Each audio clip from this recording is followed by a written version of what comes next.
नमस्कार दोस्तों, आज की इस वीडियो में हम फिजिकल ज्योग्राफी के अंतर्गत भूगोल की महत्वपूर्ण शाखाओं के बारे में बात करेंगे। जिसमें हम देखते हैं कि भूगोल की जो शाखाएं हैं वह प्रमुख रूप से दो ही हैं। एक है मानव भूगोल और दूसरी है भौतिक भूगोल। मानव भूगोल के अंतर्गत हम सामाजिक भूगोल एवं सांस्कृतिक, ऐतिहासिक भूगोल एवं सैन्य भूगोल तथा राजनीतिक, जनसंख्या भूगोल एवं अधिवास भूगोल व आर्थिक भूगोल देखेंगे। और अगर हम बात करें भौतिक ज्योग्राफी की प्रमुख शाखाओं के बारे में, तो वो है जो है तो भूआकृति भूगोल, और दूसरा है जलवायु भूगोल व समुद्र भूगोल तथा जल भूगोल व हिमनद भूगोल, जैव भूगोल, मृदा भूगोल व खगोल भूगोल। इनका अध्ययन हम करेंगे भौतिक भूगोल के अंतर्गत। तो इस प्रकार से दोस्तों यह वीडियो काफ़ी इम्पोर्टेंट होने वाली है, तो प्लीज़ वीडियो को बिना स्किप किए हुए शुरू से लेकर लास्ट तक जरूर देखिएगा। और वीडियो अगर पसंद आए तो वीडियो को लाइक और शेयर जरूर करिएगा। तो चलिए दोस्तों, बिना किसी देरी के वीडियो स्टार्ट करते हैं, जिसमें हम सबसे पहले देख लेते हैं कि जो भूगोल की प्रमुख शाखा है वो है मानव भूगोल। मानव भूगोल की जो है तो शाखाओं के अंदर हम देखेंगे कि सामाजिक भूगोल क्या है। तो इसमें हमें जो है तो सामाजिक वर्गों का, सामाजिक भूगोल, सामाजिक का मतलब होता है दोस्तों समाज। ठीक है, तो समाज के जो है तो प्रमुख वर्गों का, उनकी जातियों का, प्रजातियों का, उसके अलावा जो है तो उनकी विशेषताओं का अध्ययन करना है कि उनका जो है तो रहन सहन, खान पान, वेशभूषा, उनका जो है तो पहनावा, ये जो है और उनके जो रीति रिवाज हैं, उन सारी चीज़ों का अध्ययन हम सामाजिक भूगोल के अंतर्गत करते हैं। उसके अलावा जो सांस्कृतिक भूगोल की अगर हम बात करें, यह मानव भूगोल की दूसरी महत्वपूर्ण शाखा है सांस्कृतिक भूगोल। सांस्कृतिक भूगोल में हम जो है तो किसी भी प्रदेश की जो है तो रीति रिवाजों, भाषाओं, धार्मिक विश्वासों एवं परंपराओं का, धार्मिक विश्वास जैसे जो वहाँ के लोग कौन कौन से जो है तो देवी देवताओं की पूजा करते हैं, पेड़ पौधों की, प्रकृति की पूजा करते हैं या नहीं करते हैं, इन सारी चीज़ों के बारे में हम सांस्कृतिक भूगोल में अध्ययन करते हैं। एवं उनकी जो पहले से चली आ रही परंपरा, परंपरा का मतलब होता है लगातार जो पुराने समय से चला आ रहा है, वही जो है तो परंपरा कहलाती। तथा उनकी भाषाएं, भाषा क्या होती है दोस्तों की हर एक अलग अलग जो है तो जातियों की जो भाषाएं हैं वह अलग होती हैं। जैसे टुंडा प्रदेश में निवास करने वाले लोग, ठीक है, एवं जो जनजातीय लोग हैं, ठीक है, तो स्कीमो प्रजाति के लोग, इन लोगों की जो भाषाएं होती हैं दोस्तों वो अलग अलग होती हैं। उनकी जो रीति रिवाज होते हैं, मतलब विवाह संस्कार, मुंडन संस्कार, ठीक है, तो ये जो संस्कार है दोस्तों वो रीति रिवाज कहलाते हैं। वो कैसे हैं, इन सारी चीज़ों की जानकारी हम सांस्कृतिक भूगोल के अंतर्गत लेते हैं।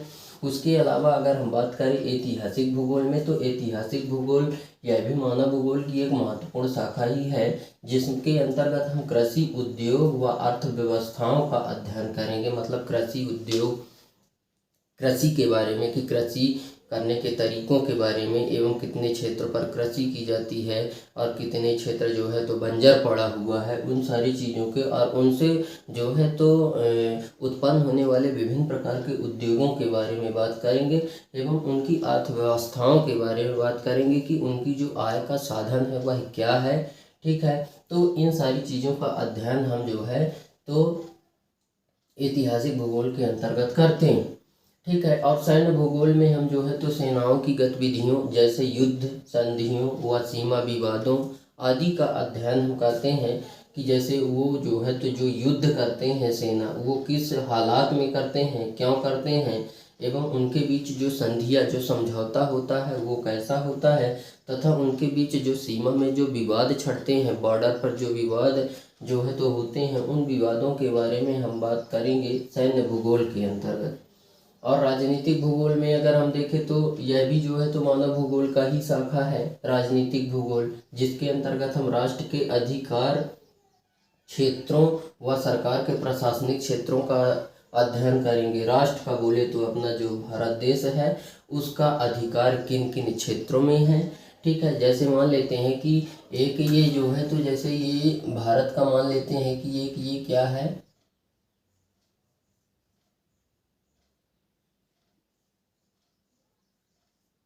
ये भारत का मैप है। तो यहाँ पे जो है तो जैसे ये पूरा जो है तो क्या है, ये पूरा जो है, ये तो जो है तो पठार हो गया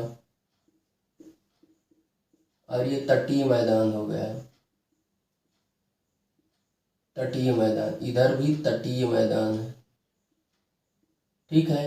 ये भी तटीय मैदान, ये भी तटीय मैदान, ये पठार हो गया। और यहाँ पे क्या है कि ये पूरा जो है जल भरा हुआ है।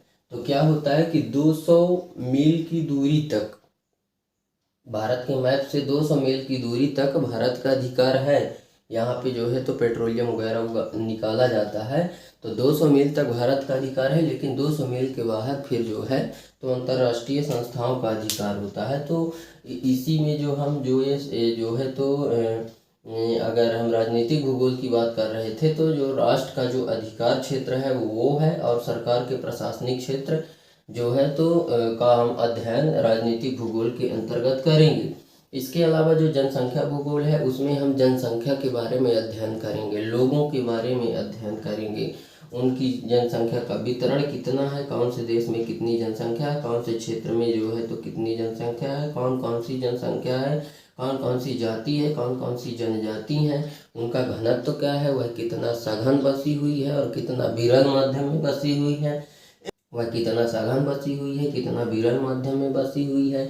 और उसके आयु वर्ग की बात करेंगे कि कितने वर्ग के, कितने आयु के कहाँ किस क्षेत्र में कौन से आयु के कितने लोग हैं, एवं कितनी स्त्री हैं, कितने पुरुष हैं, ठीक है। और उन स्त्री पुरुष का जो अनुपात है वह क्या है, ये सारी चीज़ें हम जो है तो जनसंख्या भूगोल के अंतर्गत देखेंगे।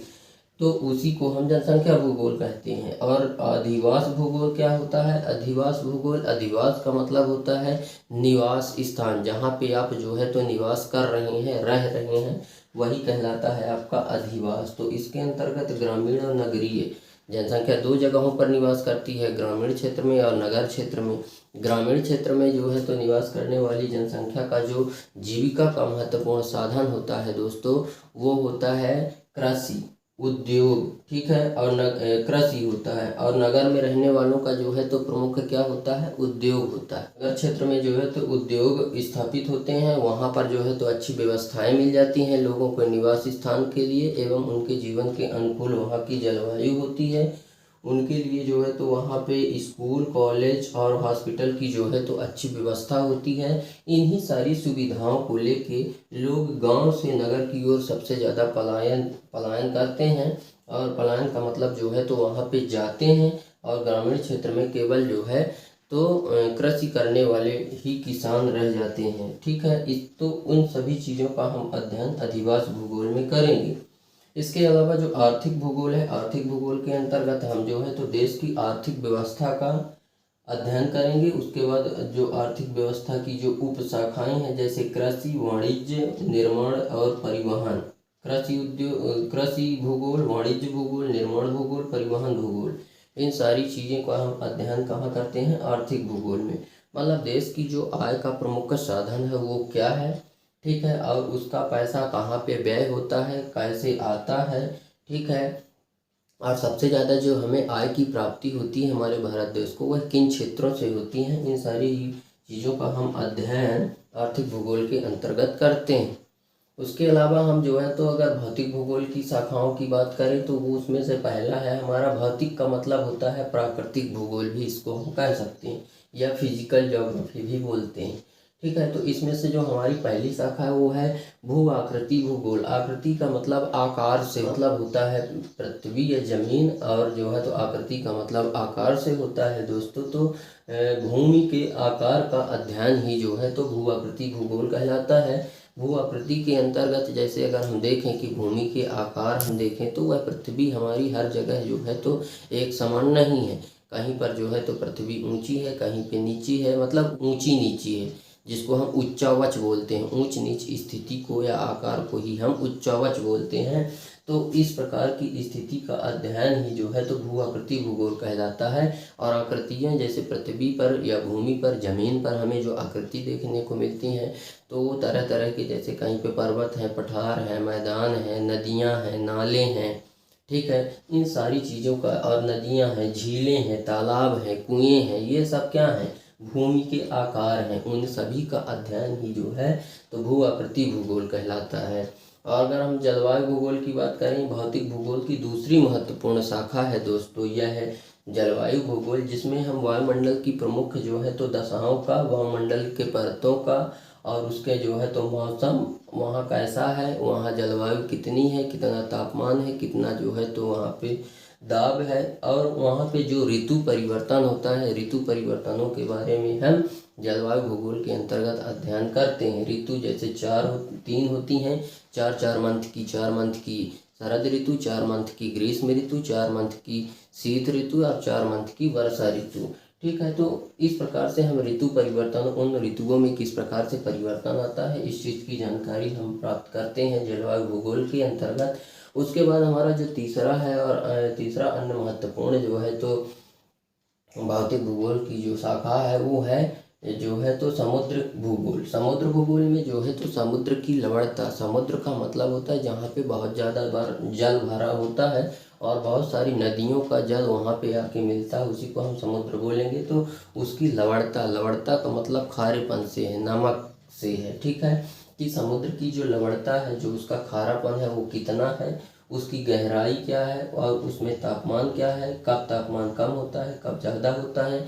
जैसे आपको पता है कि जो स्थल भाग है वहाँ पे जो सूर्य की किरणें पड़ती हैं उससे वहाँ पे वह जल्दी ठंड जल्दी गर्म होता है, और जो अगर हम जल के भाग की बात करें या समुद्र की बात करें तो वो जो है तो देर से ठंडा होता है और देर से गर्म होता है।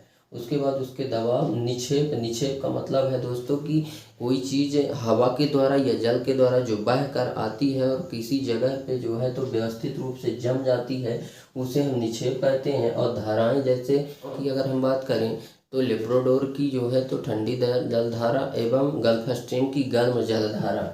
तो इस प्रकार से जो है तो इन धाराओं के बारे में हम समुद्र भूगोल के अंतर्गत बात करेंगे। इसीलिए इन सभी चीज़ों का अध्ययन, मतलब दाब का, गहराई, निक्षेप और धाराओं का अध्ययन ही समुद्र भूगोल कहलाता है। ठीक है, उसके बाद अगर हम जल भूगोल की बात करें तो जल में जो है तो जल के प्रमुख जो स्रोत हैं, किसी भी स्थान के जल के स्रोतों का अध्ययन जल भूगोल कहलाता है। जैसे कि जो है तो जल के स्रोत हैं, जैसे नदियां हैं, नहर हैं, तालाब हैं, झील हैं, कुआं है, ट्यूबवेल है, इन सारी चीज़ों का, और बड़े बड़े बांध हैं, उन सारी चीज़ों का अध्ययन हम जल भूगोल के अंतर्गत करते हैं। ठीक है, और उन जो जल स्रोत हैं उनकी कितनी गहराई है, उसमें कितना जल है, ठीक है, उनकी लंबाई चौड़ाई का अध्ययन ही जो है तो जल भूगोल के अंतर्गत किया जाता है। उसके बाद हम जो है तो देखते हैं हिमनद भूगोल। यह भी भौतिक भूगोल की बहुत महत्वपूर्ण शाखा है, हिमनद भूगोल। हिम का मतलब होता है दोस्तों बर्फ और नद का मतलब होता है नदी। ठीक है, अब भूगोल तो आप समझते ही होंगे कि जो है तो पृथ्वी पर समस्त उपस्थित जीव जंतु, पशु पक्षी एवं पृथ्वी की विभिन्न आकृतियों का अध्ययन ही भूगोल कहलाता है। तो अगर हम हिमनद भूगोल की बात करें तो इसमें हम ग्लेशियर की उत्पत्ति के देखेंगे। उत्पत्ति का मतलब होता है उगना। ग्लेशियर का मतलब होता है कि बर्फ का एक वह टुकड़ा जो एक वर्ष से जो है तो घुला नहीं है, उसका जो है तो कोई अपरदन नहीं हुआ है, बिना घुला हुआ, मतलब जिसमें जो एक वर्ष से जो है तो जिसका अपरदन ना हुआ हो, बर्फ का वह टुकड़ा जो एक वर्ष से घुला नहीं है, वही ग्लेशियर कहलाता है।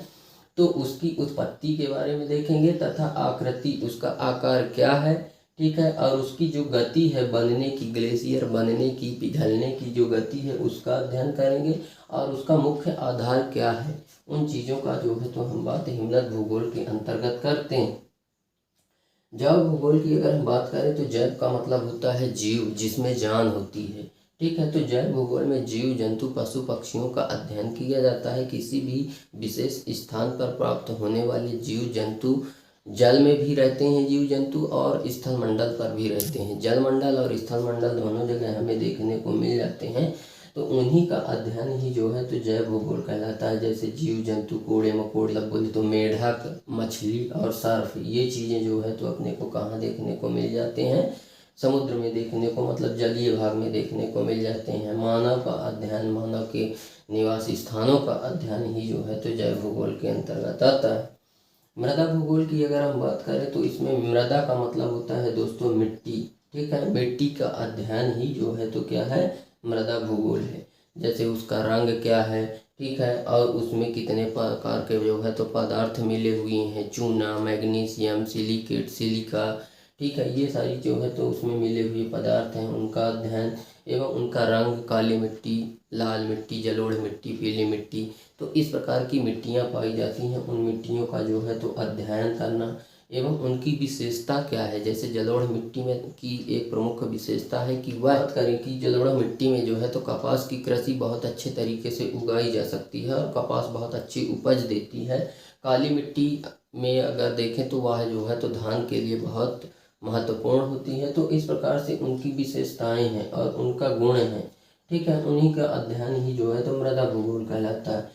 खगोल भूगोल की अगर हम बात करें खगोल भूगोल की, तो खगोल का मतलब होता है दोस्तों ब्रह्मांड, यानी कि पृथ्वी के ऊपर जो वायुमंडल है, वायुमंडल के ऊपर का अध्ययन ही जो है तो खगोल भूगोल कहलाता है। जैसे कि मान लेते हैं सूर्य, चंद्रमा, ये हमको वायुमंडल में नहीं, वायुमंडल से ऊपर देखने को मिलते हैं सूर्य और चंद्रमा। तभी तो सूर्य की जो किरणें हैं, जो लघु तरंगें हैं, वह जो है तो वायुमंडल की परतों को चीरते हुए धरातल तक पहुंचती हैं, ठीक है। हालांकि उनकी तरंगों से, उनके प्रकाश से जो है तो हमारा वायुमंडल गर्म नहीं होता है। हमारा जो है तो पृथ्वी को जरूर जो है तो सूर्यताप की प्राप्ति हो जाती है, लेकिन जो हमारा वायुमंडल है वह गर्म होता है दीर्घ तरंगों से। जो हमारी पृथ्वी उस लघु तरंगों को ऑब्जर्व करके, अवशोषित करके उसको दीर्घ तरंगों के रूप में जब ऊपर की ओर छोड़ती है, तो वहाँ पर उपस्थित पृथ्वी के धरातल पर, क्योंकि भारी गैसें जो होती हैं पृथ्वी के धरातल पर, धरातल के पास बनी होती हैं, जिसके कारण जो है तो जो दीर्घ तरंग निकलती है वह ऊपर नहीं जा पाती, जिसके नहीं जाती है, मतलब उसका ऊपर जाती है लेकिन धीमी गति से जाती है, उसका अवशोषण करते हैं ये जो विभिन्न प्रकार की गैसें, धूल के कण वगैरह जो होते हैं, ये जो है तो उनका अवशोषण करते हैं, जिसकी वजह से वहाँ पे तापमान अधिक देखने को मिलता है पृथ्वी के सतह पर, ठीक है। तो ये सारी चीज़ें जो है तो खगोल भूगोल के अंतर्गत हम अध्ययन करेंगे। तारों के बारे में, उल्का पिंडों के बारे में हम अध्ययन जो करेंगे, ठीक है। सूर्य का ताप क्या है, कहाँ पे कितना है, उसको प्रभावित करने वाले कारक, चंद्रमा, तारे, ठीक है। इन सभी का अध्ययन ही जो है तो खगोल भूगोल कहलाता है। तो इस प्रकार से दोस्तों उम्मीद करते हैं कि यह वीडियो आपको बहुत अच्छे तरीके से समझ आ गया होगा। तो वीडियो अगर पसंद आया है तो प्लीज़ वीडियो को लाइक और शेयर करें। एंड अगर अभी तक आप लोगों ने हमारे चैनल को लाइक और सब्सक्राइब नहीं किया तो प्लीज़ लाइक और सब्सक्राइब कर दें एंड बेल आइकन भी प्रेस कर दें, ताकि हमारी नई नई वीडियो की नोटिफिकेशन आप तक सबसे पहले मिले। तो दोस्तों आज के लिए हमारा टॉपिक यहीं पे समाप्त होता है। मिलते हैं आप सभी से नेक्स्ट वीडियो में, जब तक के लिए जय हिंद।